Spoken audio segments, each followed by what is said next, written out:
Hello student, physics वार्ता मेरे channel में आप सभी का एक बार फिर से स्वागत है। मैं डॉक्टर मुकेश चंदर आज फिर से लेके आया हूँ एक नया एक्सपेरिमेंट जिसका नाम है to study common base common emitter transistor amplifier circuits. इस एक्सपेरिमेंट को भी हमने सेम लेबोरेटरी में परफॉर्म किया, that is government college Israna physics lab. Now move on apparatus used. Apparatus में इस एक्सपेरिमेंट को परफॉर्म करने के लिए हमें ट्रांजिस्टर की रिक्वायरमेंट होगी, हमें कैपेसिटर की रिक्वायरमेंट होगी, हमें एक ऑडियो फ्रीक्वेंसी ऑसिलेटर की रिक्वायरमेंट होगी। ये ऑडियो फ्रीक्वेंसी ऑसिलेटर सबसे मेन चीज़ है हमें इस एक्सपेरिमेंट को परफॉर्म करने के लिए। AC milli volt meter, AC volt meter की हमें रिक्वायरमेंट होगी, फ्लेक्सिबल वायर्स टू वे वाली की चाहिए हमें, और रेजिस्टेंस की हमें यहाँ पर रिक्वायरमेंट होगी। ये सर्किट डायग्राम है, ये कॉमन बेस एम्पलीफायर का सर्किट डायग्राम है। इसमें हमारे रेजिस्टेंस ट्रांजिस्टर ये सब इनबिल्ट इसमें लगे होते हैं। सिमिलर केस ये कॉमन एमिटर एम्पलीफायर का सर्किट डायग्राम है। दोनों सर्किट डायग्राम में मेन कॉमन क्या है उसी का डिफरेंस, इसके अलावा और कोई सर्किट डायग्राम में यहाँ पर मेन डिफरेंस नहीं है। Now circuit connection and observation of reading. सबसे पहले हमने ऑडियो फ्रीक्वेंसी ऑसिलेटर की जो आउटपुट है उसको हमने ट्रांजिस्टर की इनपुट हमने बना देना होता है। इस ट्रांजिस्टर की इनपुट के साथ ये जो इनपुट है ऑडियो फ्रीक्वेंसी की आउटपुट को हमने इनपुट बना देना है एसी मिली वोल्ट मीटर की। नाउ जो ट्रांजिस्टर की आउटपुट है उसको इनपुट बना देना हमने वोल्ट मीटर की। और यहाँ पर ये हमारा सर्किट कंप्लीट हो गया है किसके लिए? कॉमन बेस एम्पलीफायर के लिए। इसके लिए अब हम वोल्टेज गेन निकालनी है तो हमने फ्रीक्वेंसी को एक जगह फिक्स रखना है और उसके बाद वोल्टेज को हमने चेंज करते रहना है। Now this is the input voltage versus output voltage. और उसके बाद हमारे पास जो हमें निकल के आई है ये वोल्टेज गेन, वो निकल के आई हमारे पास 11.71। Now move on frequency response. Frequency response के लिए हमने मिली वोल्ट मीटर को फिक्स करना है किसी भी वोल्टेज पे।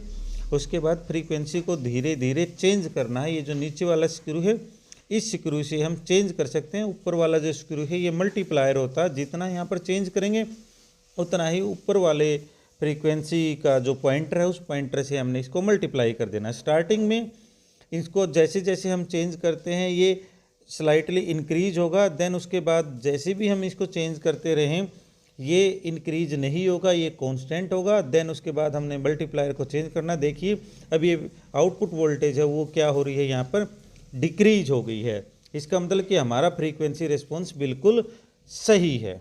इस स्टडी को करते हुए आपने मेनली जो ध्यान में रखना है कि कितना मल्टीप्लायर का पॉइंटर है और कितना ये जो फाइन मूवर है इसको मूव किया है।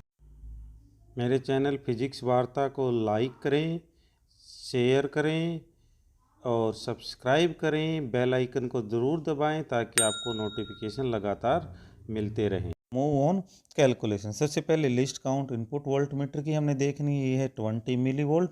और फिर least count of output volt meter की दैट इज 0.2 वोल्ट। ये हमारे पास फ्रीक्वेंसी का रेस्पॉन्स है और उस रेस्पॉन्स के कोरस्पॉन्डिंग जो हमने ग्राफ प्लॉट किया हमारी laboratory government college Israna physics lab में, ये हमारे पास ग्राफ की कैलकुलेशन मिली है। अब हम मूव करते हैं कॉमन एमिटर ट्रांजिस्टर एम्पलीफायर की ओर। कॉमन एमिटर ट्रांजिस्टर एम्पलीफायर में ज़्यादा कुछ चेंज नहीं करना। जो हमने इनपुट कॉमन बेस में दी थी उस इनपुट को आपने कॉमन एमिटर में लगा देना। जो आउटपुट हमें कॉमन बेस से मिल रही थी वही आउटपुट हमने कॉमन एमिटर में लगा देना। मिली वोल्ट मीटर के कनेक्शन सेम रहेंगे, ऑडियो फ्रीक्वेंसी ऑसिलेटर के कनेक्शन भी सेम रहेंगे। यहाँ पर भी हमने सेम कैलकुलेशन करनी है, वोल्टेज गेन और फ्रीक्वेंसी रेस्पॉन्स। वोल्टेज गेन में फ्रीक्वेंसी को फिक्स करना है, input versus output voltage note कर लेनी है।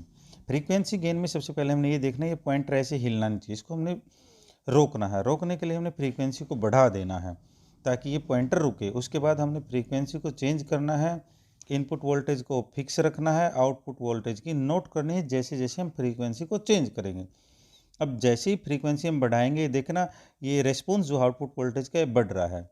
नाउ उसके बाद अब जैसे ही मैं बढ़ाऊंगा अपनी फ्रीक्वेंसी को मल्टीप्लायर से ये कांस्टेंट हो जाएगा। नाउ उसके बाद मैं कितना ही बढ़ाऊं ये चेंज नहीं होगा, बट एक ऐसा पॉइंट आएगा जिस पॉइंट से ये डाउनवर्ड हो जाएगा, जैसे कि अभी आप इस वीडियो में विजिबल करेंगे। जैसे स्लाइटली हम इसको फाइन कोर्स को मूव करेंगे तो ये डाउनवर्ड आउटपुट वाला हमें मिलता। अब और बढ़ाएंगे तो ये बिल्कुल डाउन आ जाए। इस रेस्पॉन्स को हमने यहाँ पे क्या करना है, नोट करना है और इसका ग्राफ हमने प्लॉट करना है। और मेरे चैनल फिजिक्स वार्ता पे नए हैं तो आप मेरे चैनल को लाइक करें, शेयर करें, सब्सक्राइब करें। This is the calculation of voltage gain of common emitter transistor amplifier circuit.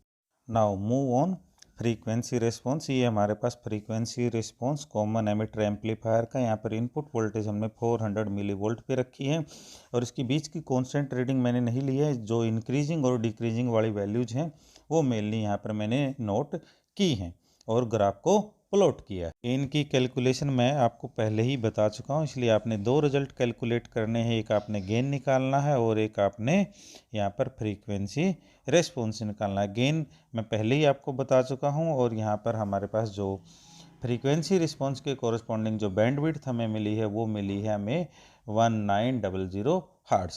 Now these are some precaution, ये आप एक्सपेरिमेंट करते हुए ध्यान में रखेंगे। Thanks for watching. मेरे चैनल को लाइक करें, शेयर करें, सब्सक्राइब करें।